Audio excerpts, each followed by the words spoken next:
matatandaan nyo mga kababayan, naging mainit ang pangalan nito pong si Kiko Barsaga kasi nga, ito po yung isa sa nananawagan na magbitiw na daw sa pwesto. Ito pong si House Speaker Martin Romualdez mga kababayan bilang Speaker ng Congress. At dito mapapag-usapan natin yung naging tirada ng kanyang pinsan mismo na si Nino Barsaga mga kababayan. Kaibigan po nating matalik ito sa kanyang pinsan na congressman na si Kiko Barsaga. Kasi nga kung tutusin talaga mga kababayan, since nabanggit nga yung pangalan ni House Speaker Martin Romualdez, di ba lagi naman nating sinasabi dito tuwing may member ng gabinete ni PBBM na nababanggit ang pangalan sa maanumalya na gawain katulad ng mga flood control project mga kababayan, lagi natin sinasabi for delikadesa dapat kusa ng bumaba.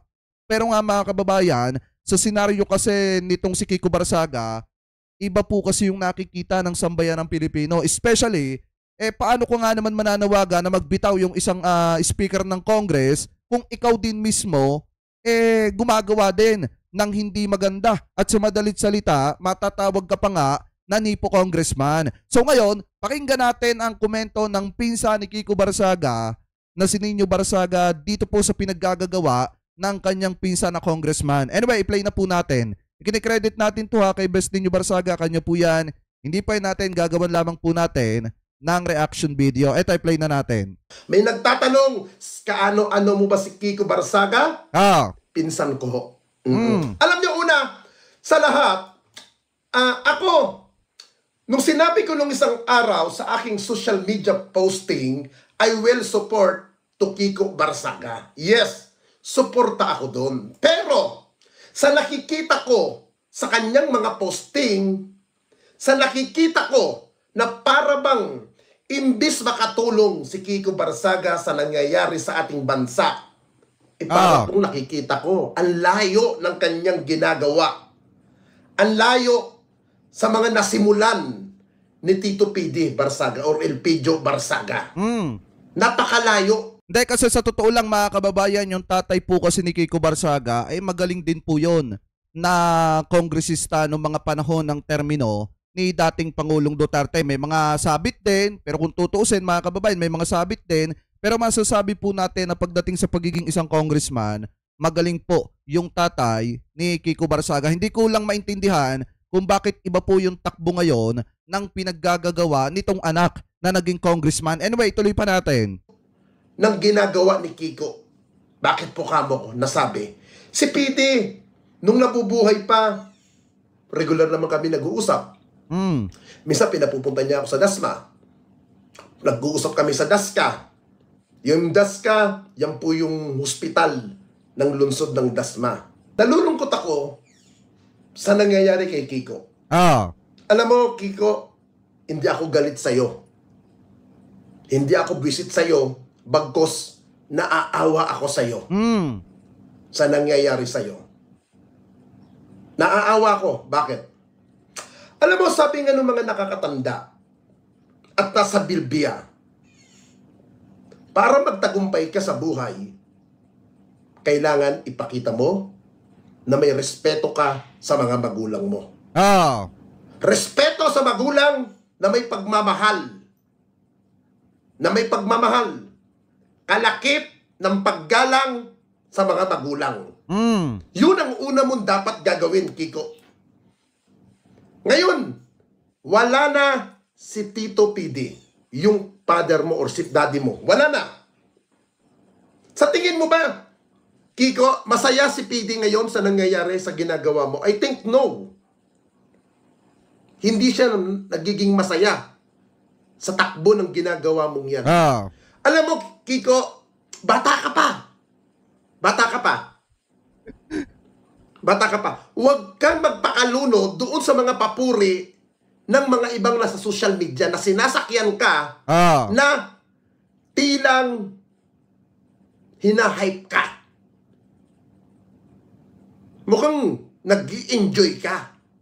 Alam mo, Kiko, kasi di ba mga kababayan, pumutok lang naman ang pangalan nitong si Kiko Barsaga dun sa issue ng pagpapakalat di umano ng mga pirma o pangangalap daw di umano ng mga pirma para patalsikin sa pwesto etong si House Speaker Martin Romualdez. And the same time, about din dun sa issue ng NUP So ngayon mga kababayan, kung titingnan nyo din, isa rin po siya sa nananawagan na dapat nang patalsikin sa pwesto bilang speaker, ito pong si House Speaker Martin Romualdez. Dahil nga, bukod po sa nababanggit sa issue ng flood control, yung kanyang pangalan mga kababayan, syempre sasamantalahin din yan nung mga tao mga kababayan na may galit po kay House Speaker. So isa na dyan, kung mapapansin nyo, ito pong si Kiko Barsaga na talagang aktibo na nananawagan na dapat magbitaw na sa pwesto bilang speaker.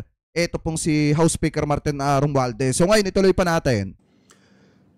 Walang problema eh. Kung ano man ang litanya mo, dapat lakipan mo ng ebidensya. Yung sapat na ebidensya na magpapatunay doon sa mga sinasabi mo. Kagaya nung sinabi mo kay Secretary Vince Dizon, tao din ni House Speaker. Paano naging tao? Samantalang si Vince Dizon, bago yan nag-DPWH, bago nag-DOTC Secretary, galing yan sa Duterte community. Kung matatandaan nyo pa nga mga kababayan ito para lang doon sa hindi nakakaalam. Di ba dati pagka nagsasalita etong si Bongo, may nabulong sa kanyang tenga. Yun po yung si Secretary Vince Dizon mga kababayan ng panahon ni dating Pangulong Duterte. Gaya nga po ng lagi kong sinasabi, si PBBM kasi, hindi siya tumitingin sa political color. Kahit pa ikaw ay sabihin na galing sa Duterte camp, o galing sa Dilawan camp, o Pinklawan camp, o galing dito sa Iskon yan, basta kaya mo yung trabaho, kaya mong agampanan yung trabaho para tulungan ng sambayanang Pilipino, kukuhanin ka ng presidente basta qualified ka doon sa posisyon na pwedeng ipagkaloob sa iyo ng gobyerno ni PBBM. So ngayon, nakita naman natin ang serbisyo at trabaho ni Secretary Vince Dizon. Nakakatawa nga lang isipin na sinasabi nitong si Kiko Barsaga, pinapakalandakan niya, kinakalat niya, na tao daw ni House Speaker Martin Romualdez, etong si Secretary Vince Dizon. Napakaliwanag naman mga kababayan na si Secretary Vince Dizon, kaya nailagay yan bilang Secretary ng DPWH kasi nga, bukod sa magandang nagawa niya mga kababayan doon sa DOTR, na nakita naman natin yung pagsusumikap niya para ibangon ang integridad ng DPWH. Biruin nyo, wala pang isang buwan pero kita nyo na agad yung nagagawa ni Secretary Vince Dizon. Anyway, tuloy pa natin. Naging sariyan nung pandemic si Vince Dizon. Paano naging tao ni Romualdez? Kaya na-appoint si Secretary Vince Dizon bilang DOTC Secretary dahil professional na tao. Tama. Professional. Hindi siya Actually hindi siya DOCT, DOTR mga kababayan. Bata ng sino man Poncio Pilato. Kiko, ang sabi nga sa'yo, nung bagong tagapagsalita ng Kongreso, bagong tagapagsalita ni House Speaker Martin Romualdez, na si dating Congressman Ace Barbers, mag-research ka. Ama. Alamin mo. Hindi tao si Vince Dizon. At yung sinasabi mo, na si Tito Sen, na Senate President ngayon, ay tao-tauhan lamang. Alam mo, kung sino man yung mga advisor mo, palitan mo. Palitan mo yan. Yan ang eto, sa totoo lang mga kababayan, banggaan to nung magpinsan. si Captain Barsaga at saka yung pinsan po niya na si Kiko Barsaga. Kasi kung titingnan nyo, dun kasi sa sinasabi ni Kiko Barsaga na natatakot itong si Tito Sen, wala pong katotohanan yan. Kasi nga, ang gusto kasi mga kababayan sa totoo lang, nung may galit kay Tito Sen, yung mga naiinis po kay Tito Sen, ang gusto kasi nung grupo na yon gawing star witness etong etong mga Diskaya, etong mag-asawang Diskaya. So ngayon, paano nyo gagawing star witness yung mag-asawang Diskaya kung unang-una mga kababayan, napakalaki po ng nakulimbat nila sa kabanang bayan? At kung paano po nila pinaglaruan ang pera ng sambayan ng Pilipino. Pangalawa, kung iisipin nyo pong mabuti mga kababayan, may mga binanggit kasi etong mag-asawang Diskaya na hindi po kapanipaniwala doon po sa kanilang sinumpaang salaysay. Na tinitingnan pa nga ng iba na na-edit daw o nabago daw mga kababayan yung sinumpaang salaysay ng mag-asawang Diskaya. Bakit? Kasi unang-una walang senador na na-involve doon po sa mga pinagbabanggit po nila na mga pangalan ng mga kongresista. At saka kung titingnan nyo rin po, kung matatandaan nyo nung panahon pa ng eleksyon, isa po sa hinahanga nating congressman na babago pa lamang na tumatakbo, etong si FM Vargas. Kung matatandaan nyo yun po ay kababago lamang po, kapapanalo lamang noong 2025 pero naandudo sa listahan ng mag-asawang Diskaya. Kaya kung iisipin po natin, may mga statement, ito mag-asawang Diskaya na totoo, pero maraming statement din ang mali. Kaya nga, gaya nga ng sabi ko, lagi ko sinasabi sa inyo mga kababayan, sana bago magsalita itong si Kiko Barsaga, much better na mag-research muna nga siya. Much better na hanapin muna niya mga kababayan kung ano yung totoo sa hindi. Kasi tulad niyan, sinasabihan niya na natatakot. Etong si Tito Sen, parang pinapalabas niya na tuta ni House Speaker Martin Romualdez. Pero kung iisipin po natin, may puntong malaki etong si Tito Sen. Na bakit ko nga naman pipirmahan na pumasok yan sa protection program, sa witness protection program, napakarami ng nakulimbat niyan. Isa pa, yung ibang sinasabi po niyan, halata nyo na nagsisinungaling na. So para sa akin mga kababayan, kung tutuusin ito mag-asawang Diskaya, hindi naman pwedeng gawing star witness yan. Kasi may mga sinumpaang salaysayan na talagang sablay din. Anyway, tuloy pa natin. Papasira sa'yo. Alam mo, nung buhay pa si PD, one time nag-uusap kami niyan, nung time na ang Pangulo no, si dating Pangulong Duterte, Mayor siya noong 2016. Masinsin na kami nag-usap ni Papa mo, ni Tito. Alam mo, sabi niya, alam mo ninyo, kahit visit ako dito sa administrasyon na bagong pasok, kahit galit ako dito sa bagong administrasyon, susuporta pa rin ako. Susuporta pa rin ako. Bakit? Kasi, tungkulin ko bilang local government na magpasailalim sa mga namumulo. Yun ang sinasabi ng daddy mo nung nabubuhay pa. Hanggang bumalik siya sa pagka-congressman. Hanggang bumalik siya. Kahit maraming bumuli sa daddy mo about sa ABS-CBN na sinasabing Big Five. Big Five ng Congress sa ABS-CBN na nagpasara. Ginawa niya pa rin ang kanyang tungkulin bilang congressman. Hindi nangangahulugan na nagpakatuta ang daddy mo sa mga Duterte. Yun ay dala ng kanyang pagiging congressman, dala na rin pagiging abogado niya. At maganda naman ang ginawa niya nung panahon ng trial sa ABS-CBN. Alam mo, nakakabwisit. Sabi ni Jerome Awans, tell all, dapat not tell half. Ibalik lahat ng ninakaw. Yes. 'Di ba? Kaya nga mga kababayan, isipin niyo ha. Tama yung sinasabi ni Tito Sen. Paano niya gagawing star witness yung isang taong napakarami ng nakulimbat? Ang maganda nilang gawin, ibalik nila yung mga pera ng mamamayang Pilipino na nakuha nila mga kababayan at tumistigo sila kung gusto nila, pero yung hinihingi nila na protection para sa mga sasabihin pa nila, mukhang malabo pong maibigay sa kanila yan. Kasi nga paano sila gagawing star witness kung sablay minsan yung sinasabi nila? Sa'yo, ang isa sa kinalasan mong partido in UP, alam mo ang totoo sa UP, Kiko. Alam mo kung sino isa sa mga bumuo ng political party na yan. Isa sa mga founder ng politikang yan na bumuo niyan, ang magulang mo. Nang dahil lang sa kagustuhan mo. Alam mo, total sinabi mo naman nung isang araw ito. May tanong sa'yo ang media nung isang araw sa press ko, sa pa-interview mo. Meron ka bang personal knowledge? Itong tanong sa'yo. Chicken McDo tayo. Lunch, wala. Putik si Vice. Ay, shoutout sa lahat ha. Tuloy natin. Because he's now speaker. And do you think there's okay personal knowledge about his involvement in any of the projects or any of the projects? I have some. Sabi mo, tinanong ka ng media, do you have the personal knowledge? Ngayon, ang hamon ko sa iyo, Kiko, ilabas mo kung ano ang personal knowledge mo kung meron ka man.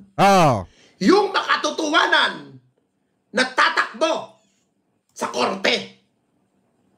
Kasi alam mo, ang gulo na ng ating bansa, Kiko. Ang gulo na. Huwag mo nang dagdagan. Huwag mo nang dagdagan. Tama. Huwag mo nang dagdagan. Ang gulo sa ating bansa. Bagkos gampanin mo ang pagiging congressman mo. Kung alam mo meron ka talagang sapat na ebidensya laban kay Romualdez, ilabas mo! Oh. Hindi yung dinadaan mo sa mga posting, sa mga kung anong, I don't know kung anong kalitanyahan. Ito hindi na ako magbabanggit sa ibang staff mo. Ang mga nakakausap ko na iba. Pag nagkamali ang isang staff mo, isang pagkakamali, tanggal. Ah. Grabe, no? Wala nang pagbibigyan ng pagkakataon. Yung ba ang job process sa'yo? Di ba hindi? Yung ginawa mo nung time na mayroon activity si daddy mo sa arena ng Dasma, na nagsasalita siya, umakyat ka sa stage. Hindi ba isang pambabastos yung ginawa mo rin doon? Grabe, no? Yun ang baguhin mo sa attitude mo. Hindi ka na yung Kiko Barsaga na isang anak. Politiko ka. Public servant. Ah. Hindi kasi sa totoo lang mga kababayan na ito tingin ko lang. Para kasing merong something dito kay Congressman Kiko Barsaga. Parang merong something mga kababayan na hindi ginagawa ng isang normal na tao. Hindi naman sa sinasabi kong siya yun. Yun talaga yun. Pero tingin ko lang kasi mga kababayan, mukhang may ganon na problema itong si Congressman Kiko Barsaga. Kaya ganon-ganon yung mga binibitawan niyang salita na kung saan nananawagan siya na magbitaw daw sa pwesto, itong si Romualdez mga kababayan na siya yung papalit na speaker. Ako naman, kahit naman ako kung tutuusin, nananawagan din ako na for delikadesa nga naman, nabanggit yung kanyang pangalan, kung totoo man yung accusation sa kanya, much better na, gaya nga ng sabi ni Boss Mike kanina, mag-voluntary na lang na bumaba sa pwesto, ito pong si House Speaker. Ngayon, kung wala namang katotohanan yung accusation sa kanya, di much better na patunayan niya na walang katotohanan. So ngayon mga kababayan, ang isa pa kasi dito, kung titingnan nyo, yung kasing nag-aakusa, isa sa nag-aakusa, kay House Speaker Martin Romualdez na si Kiko Barsaga, meron din pong baho na itinatago. Eto, pakita ko sa inyo. Kung titingnan nyo, hindi po gawain ng isang kongresista to. Yan o. Diba? Hindi ko na lang ipi-play yung boses kasi baka maka-copyright tayo. Eto, play ko na lang Kita nyo sabi dito, alam na may pinagmanahan ang asong tahol ng tahol. Ayan o. Tignan nyo si Kiko Barsaga. Ayan o. Gawain ba yan mga kababayan ng isang matinong congressman? Diba? Gawain ba yan ng isang matinong congressman? Nananawagan na magbitaw yung speaker mga kababayan, pero ganito pala yung mga pinaggagawa. Ayan o. Diba? Ayan. Nag-post pa sa kanya social media. Ano yung sabi ni Congressman Kiko Barsaga? Kiko Barsaga for House Speaker. Yan nananawagan na magbitaw daw sa pwesto itong si House Speaker Martin Romualdez, pero siya yung gusto niyang pumalit siya. Diba nakuha niyo yung pinupunto? Nananawagan siya na magbitaw itong si House Speaker pero gusto niyang palitan. Diba? Ayan ngayon alam niyo na. Diba? Alam nyo na mga kababayan na sa isyong ito may mga nakikisakay talaga. Syempre mga didishit. At hindi naman may tatago ng mga tunay na alagad ni Sara Duterte itong pinaggagawa ng kanya mga kaalyado. So kaya pala pumapasok sa eksena para mapansin dahil nga mga kababayan may ganito na pinaggagawa. Ano po? Anyway, kung titingnan nyo yan, yan siya. Di ba? Kung merong issue ngayon ng Bulgara, ng lihim na pagkatao ng isang politiko, eto naman na malupit mga kababayan. Nananawagan na magbitaw yung House Speaker sa kanyang pwesto, pero ganito yung ginagawa ng isang kongresista. At ang isa pa dyan mga kababayan na ito pa, para makita nyo lang. Yan no, Kiko Barsaga. Diba? Ano yung sabi dito? Sabi ni Jesus Palsis, Filipino taxpayers met your DDS Congressman Kiko Barsaga, move over clothing ko. There's a new Nepo baby in a town. Eh no, kung titingnan nyo mga kababayan, daming pera. Sa kaya galing yan. Diba?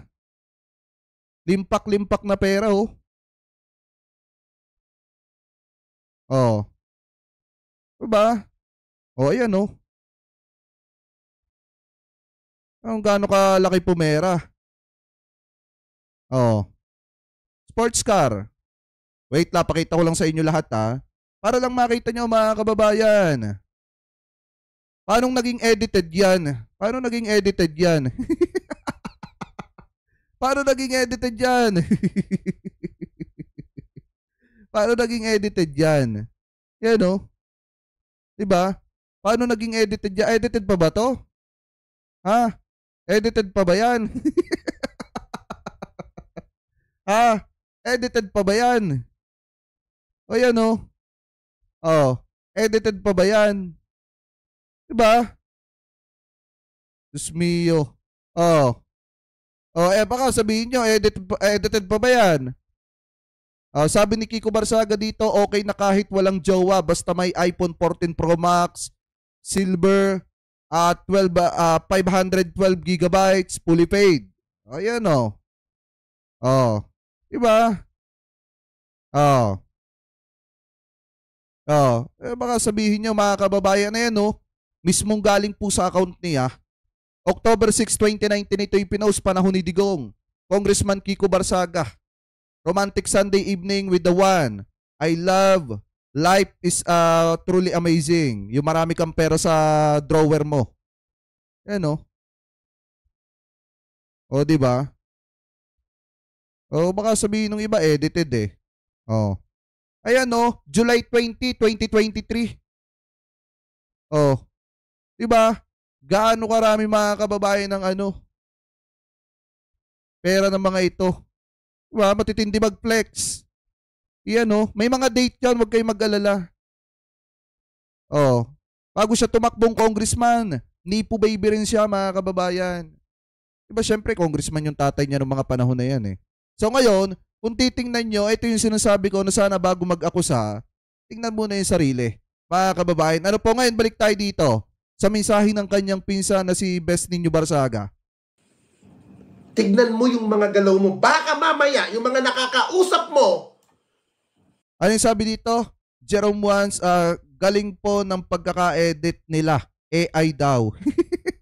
AI nga daw to eh. Tingnan nyo, may date yan sa baba. O, ayan o. Ito. Ito, ayan o. Yan o. Congressman Kiko Barsaga, January 9, 2023. Oh. Ang pinag-uusapan kasi dito mga kababayan, yung pagpiplex ng yaman. Yan o, Congressman Kiko Barsaga, November 30. November 30, 2023. Oh, ayan o, July 20, 2023. Baka sabihin nyo, ayan. Galing sa account yan mismo ni Kiko Barsaga. Nakita lang natin. Anyway, tuloy pa natin. Sumusulsul sa'yo, baka inuudyokan ka, hindi makatulong sa'yo yan, Kiko. Pakinggan mo ang sinasabi sa'yo ng mama mo na si Ate Jenny. I know, si Ate Jenny sumasakit ang ulo sa'yo ngayon. Hindi gusto eto mga kababayan, kaya ko pinapakita sa inyo ang point natin dito. Putek, Nipo baby din pala. Diba? Nipo baby din pala. Ang galing-galing manawagan na magbitaw sa pwesto yung kasamahan niya na House Speaker. Pero Nipo baby din pala. Ayan o. O, kailan to? Tingnan natin yung date nito. Kasi baka sabihin ng iba, ayan o, kung titingnan nyo mga kababayan, ayan o, posibleng edited yan. Diba? O, ito. O yan, may date yan ha. O. Congressman Kiko Barsaga, bumili ng, ewan ko kung Toyota 86 ata to. Pakitama na lamang po ko kung ako po ay mali. So, ito, September 30, 2022 yan. Diba? Oh. September 30, 2022. O yung ano, yung kanyang mamahali na ano. Wait lang. Ito, hindi rin natin masasabing edited to. Dahil siya rin yan, mga kababayan. Ayun o. So ngayon, tuloy natin to. Mayora yung ginagawa mo. Ha? Hindi nagugustuhan yan. Nung isang araw, magkausap kami ni Tita Helen. Magkausap kami sa phone. I don't know kung nasa Amerika si Ate Helen ngayon. Nakapatid ng papa mo. Sa tingin mo ba, natutuwa ang mga yan sa ginagawa mo? Hindi. Lahat inaaway mo. Kung buhay pa siguro ang papa mo ngayon, siguro sabihan ka niya, hindi natutuwa ang father mo sa nangyayari ngayon, sa ginagawa mo. Sana naman, Kiko, ayusin mo ang ginagawa mo. Hindi ko sinasabi na magpaging bulag ka. Hindi ko sinasabi na manahimik ka. Ang punto ko rito, kung meron kang ebidensya, kung meron kang sapat na katibayan sa mga paratang mo, ilabas mo. Tama ba yung sabihin mo sa posting mo na kaya mga ganitong accusation mo, sandali. Ganito yung mga posting mo sa social media account mo. Tama ba ito, Kiko? Si DPWH Vince Dizon, loyal rin yan kay Romualdez sa 2026. Ang dami na naman na mamamatay na bata, tapos yan naman magre-resign. Tama ba yan? Normal pang sabihin ng isang mambabata sa kagaya mo yan. Si Tito, hindi ko nakitang ganyan ng mga posting. Hindi, alam niyo, sa totoo lang mga kababayan ako ha, hindi naman ako magpapaka-ipokrito. Buhat nung nabanggit yung pangalan ni Congressman Saldico, ni House Speaker Martin Romualdez, sinabi ko naman sa inyo mga kababayan na ang kinakampihan natin dito, unang-una, yung gobyerno ni PBBM. Pangalawa, ang presidente po natin. Kasi in the end of the day, kapag ka bumagsak ang presidente, bagsak ang gobyerno ni PBBM, damay ang mamamayang Pilipino. So ngayon, gaya nga ni PBBM, kung ano yung pananaw ng presidente, yun din mga kababayan yung sinusundan natin. Ano ba sinasabi lagi ng presidente? Kung may tatamaan dito na malapit sa kanya, kaibigan man, kamag-anak man, or kaalyado man, mas matimbang sa kanya ang mamamayang Pilipino. Ibig sabihin, mas matimbang po kayo sa kanya. So ngayon, kung mapapatunayan na si House Speaker ay sangkot po talaga dito at may kinalaman sa mga maanumalya na mga gawain dyan po sa issue ng flood control at yung mga insertion mga kababayan, dapat po siyang managot at dapat po siyang umalis sa kanyang pwesto bilang speaker. Pero kung gagawan siya ng kwento, etong si House Speaker na mga kwentong katulad po nito, ay hindi naman po tama yan. Diba? Hindi naman po tama yan mga kababayan na palalabasin dito ni Congressman Kiko Barsaga na si DPWH Vince Dizon loyal dito po kay House Speaker Martin Romualdez na parang pinapalabas ba na tau-tauhan ni House Speaker etong si Secretary Vince Dizon ng DPWH na sabi pa nga dito na sa 2026 daw ang dami na namang babawian ng buhay sa baha tapos siya naman daw po ang magre-resign. Dito mga kababayan, pag mga ganyan, yung ginagawa laban kay House Speaker, hindi po natin sinasang-ayunan yan. Kasi unang-una, ito talaga lantarang paninira yan. Hindi lang kay House Speaker, kung hindi, maging kay Secretary Vince Dizon. Anyway, tuloy pa natin. Wala ko. O ito. Si PD at si Senator Lacson, matalik na magkaibigan ang dalawang yan. Kung kaya ni diba? Isa pa ito mga kababayan, sabi dito, kung kaya ni Senador Lacson, si Saldico at Romualdez sa Blue Ribbon, edi goods, pag hindi, edi parehas sila ni Tito Soto. Ito mga kababayan, kahit ito paninira din to eh. Diba? Ano yung ebidensya niya na hindi kaya ni Senator Pro Tempore, Ping Lacson at ni Tito Soto itong si House Speaker Martin Romualdez? At ano yung ebidensya niya mga kababayan na magpapatunay na talagang sangkot sa maanumalyang ganyan etong si na speaker? Diba dapat ilabas niya na kung meron man. Hindi mga kababayan yung magpo-post at mandadamay pa siya ng ibang mga tao na nagtatrabaho ng ayos. Anyway, tuloy pa natin. Senator Lacson, si Saldico at Romualdez sa Blue Ribbon, idi goods pag hindi. Parehas lang sila ni Tito Sen. Tama ba yan? Para pangungunahan mo? Alam mo, yung ganyang galaw mo, para kang nawawala. Hindi normal yan. Kita mo nga nung first timer kang city councilor, natatawa na lang ako sa iyo.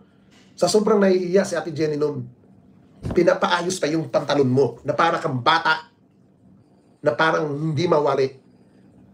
Alam mo kung ito na lang. Ito, dami rin nag-PPM sa akin sa Dasma. Ayusin nyo muna. Ayusin mo muna, Kiko, yung problema ng mga kababayan dyan sa Dasma. Yung water na patubig dyan, na pag-aari ng mga bilyar. Yun ang ayusin mo muna. Ayusin mo muna yan. Ayusin mo. Ayusin mo yan. Ayusin mo. Kung sasabihin mo dun sa araw na pwede bang magdala ng baseball bat ba yun? O anong sabi mo nun? Isipin nyo mga kababayan ha. Grabe to. So, nung mga panahon pa lang una, ito pa lang si Kiko Barsaga, counselor pala ito. Pero kahit counselor na ito mga kababayan, meron siyang Toyota 86, meron siyang napakaraming pera. Ayan. Sobrang dami ng pera niya mga kababayan. Ang tanong, saan galing yan? Yan ang dapat malaman ng sambayan ng Pilipino, saan galing ang pera nitong si Kiko Barsaga. Yan o. Diba, sobrang tindi. Magpakanipo baby mga kababayan. Diba, counselor siya noong mga panahon na yan. O saan galing yung pera na yan? Ano yan, kurakot ba yan? Hindi, ako nagtatanong lang naman. Diba, o? Grabe no? Tuloy pa natin.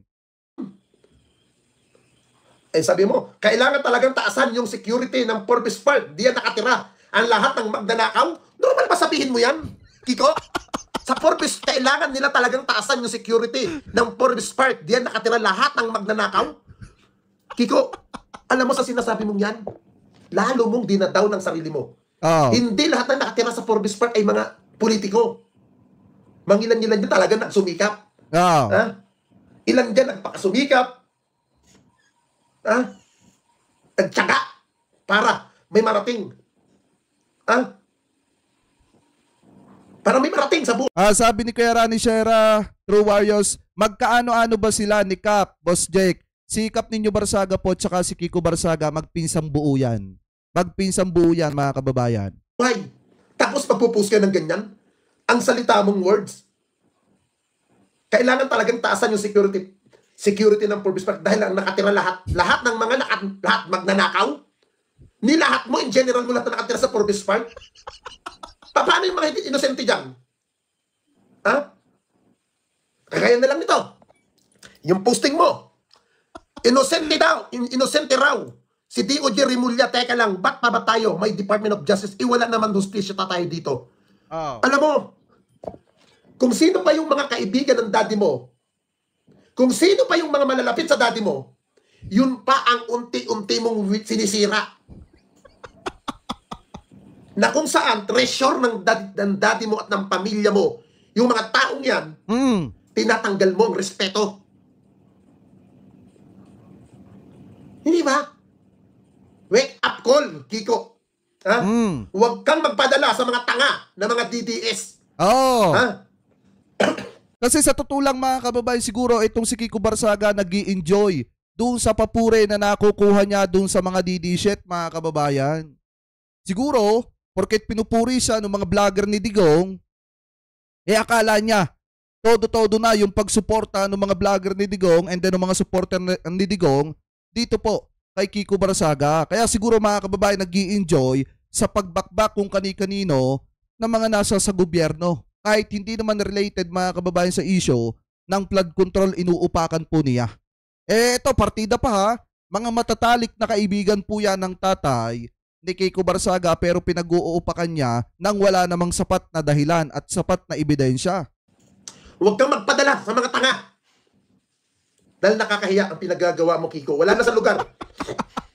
Kagaya niya, natanong ka pa sa posting mo. Doon sa rally na pinapanawagan mo. Ayan, Sabi mo, pwede bang magdala ng mga airsoft sa protest bukas o makukulong kami? Kasi may mga baril, batuta at riot shell sila, hindi kawawa naman tayo. Normal ba yan sa isang congressman na sabihin mo na para bang tilang nag-uudyok ka, para bang iniingganyo mo ang mga tao na maghimagsi, para bang tila na gusto mo magkagulo lalo? Tsaka grabe talaga mga kababayan yung ano, no? Grabe yung nakaangkla yung leg niya doon sa legs ng babae. Tsaka ito, grabe to. Tingnan nyo ha. Yan no. Grabe, siguro counselor pa siya nung mga panahon na ito. Meron na siyang ganyang karaming pera. Yan no. Diba? Yan no. Pero nyo siguro nasa bar pa nga ata ito eh. Diba oh? Anong klaseng... Oh, tipo baby. Oh. Diba, counselor ka, naka Toyota 86 ka, sana all. Oh. Diba? O ganyan karangya mga kababayan ng pamumuhay ni Kiko Barsaga. Siguro masyado na spoiled. Eto nung mga panahon na buhay pa yung kanyang mga magulang. Kaya ganito, kahit city councilor siya, kita nyo naman yung suot mga kababayan. Siguro nung mga panahon na yan, city councilor siya, ganyan na po karami yung pera niya. Ang tanong saan galing yan. Anyway, shoutout kay Tol Chris Ulo ha. Shoutout ng napakasarap sa'yo pre. Hindi normal sa isang katulad mo yan. Hindi ka binoto dyan para magkaganyan. Ha? Alam mo, naaawa ko sa mama mo, kay Ate Jenny. Sabi ko nga kanina, kung may respeto ka sa magulang mo, habang nabubuhay pa si Ate Jenny, ipakita mo ang pagrespeto sa kanya. Ipakita mo na may pagmamahal ka sa kanya. Yun ang ipakita mo. Alam mo, nung binuburo si PD, nakita ko itsura mo. Kahit na paano malungkot ka. Umiiyak ka nung panahon na binurol si PD. Alam mo yung pag-iyak mong yung Kiko, walang silbi. Dahil hindi na naramdaman yun ng papa mo. Hindi na naramdaman. Ngayon, ipakita mo kay Ate Jenny na habang buhay siya, na meron siyang anak na kagaya mo, na may pagmamahal at may pagrespeto. Ipakita mo. Hindi yung, I don't know kung sinong nasa likod mo, sinong kumausap sa'yo. Hindi ko alam. Ikaw ang nakakalam yan. Lahat inaaway mo. Na kahit matitino na sinasabi mo ng mga dawit kay Romualdez. Hanggat hindi napapatunayan sa korte yung mga allegation mo, inosente ang mga taong yan. Tama. Ito, inosente pa rin ang mga taong yan. Dahil yan ay mga taong inosente dahil hindi pa napapatunayan hanggat hindi pa nahahatulan ng korte. Yun ang lagi mong tandaan. Gayahin mo si papa mo. Magtanong, magsalita, mag-interview. Direct to the point. Pero hindi katulad mo na barubal. So what kung maraming basher dyan? Anong pakialam ko sa mga ihuti putang yan? Wala akong pakialam sa mga yan. Sa mga gunggong na yan. Dahil ang mga yan, mga hampas lupang patay gutom na mga bobo ang mga hindot na yan. Okay? Change topic tayo. Yan. Diba? Na-high blood mga kababayan. si Best Niño Barsaga. Hindi kasi, eto nauunawaan ko din naman kasi kapamilya niya eh. Pinsang buo niya kasi mga kababayan na ito pong si Kiko Barsaga. Siyempre, kung ano yung kahihiyan ng pinsan niya, kahihiyan niya din po yun. Yan naman na laging sinasabi mga kababayan ni Best Niño kapag ka nagkakaroon ng pagkakataon na nagkakausap kami ng personal. Siyempre nga naman mga kababayan, nung una bilib na bilib, itong si Niño Barsaga sa kanyang pinsan na si Kiko Barsaga. Dahil nga, lalo na nagpasa ng panukalang batas na parusang bitay doon sa mga nagpapahirap sa mga hayop mga kababayan. Magandang bagay po yun. Magandang bagay yun kung tutuusin. Ngayon, kung titingnan nyo mga kababayan, habang tumatagal, eto pong si Kiko Barsaga mukhang iba ata yung landas na tinatahak. Kaya hindi rin natin masisisi si Niño Barsaga kung bakit mainit ang ulo niya dito po sa kanyang pinsan na si Kiko Barsaga. Siyempre, ang galing-galing nga naman mga kababayan mag-akusa, pero yung kanyang sarili, hindi muna niya na tinitingnan. Tulad nito, tingnan nyo kung gaano katindi diba? Saka yung yung nakaangkla yung ulo niya dun sa nung babae. Wait lang, pakita ko sa inyo. Bukod dyan mga kababayan, pakita ko sa inyo yung grabe talaga. Pag nakikita ko, natatawa ako eh. Kasi syempre mga kababayan, ikaw ba naman, makita mo yon. Nakaangkla yung ano. Ito, oh. Ayan, oh. Diba? Yan yung matindi. Ayan, oh. Diba? Yan ba ay gawain mga kababayan ng isang matinong tao? Ng isang matinong congressman? Diba ito, si Kiko Barsaga to. Para doon sa mga hindi nakakaalam, ayan, oh. Baka sabihin nung iba, edited na naman yan. Ayan, oh, maliwanag daw si Kiko Barsaga yan. Ayan, oh. Ang galing-galing mag-akusa mga kababayan, pero kita nyo naman, siya yung may mga bahong ganyan. Diba? Pero inyo, maraming pera, may pagkanipo baby, tapos matakaw din sa babae. Ayan, oh. Diba? So anyway, mga kababayan, kung titingnan nyo, yan po yung issue mga kababayan na kinasangkutan itong si Kiko Barsaga, kaya mainit yung mga pangalan niya noong mga nakaraang araw. Kasi nga, isa po siya sa di umano, nananawagan na magbitaw sa pwesto. Ito daw pong si House Speaker Martin Romualdez. At marami pa mga accusation na ibinato kay Romualdez. Idinamay pa yung mga kaalyado ni PBBM na nagtatrabaho lang naman ng maayos, katulad po mga kababayan nitong si Secretary Vince Dizon. So yan yung ginagawa ng congressman na nag-aakusa kung kani-kanino.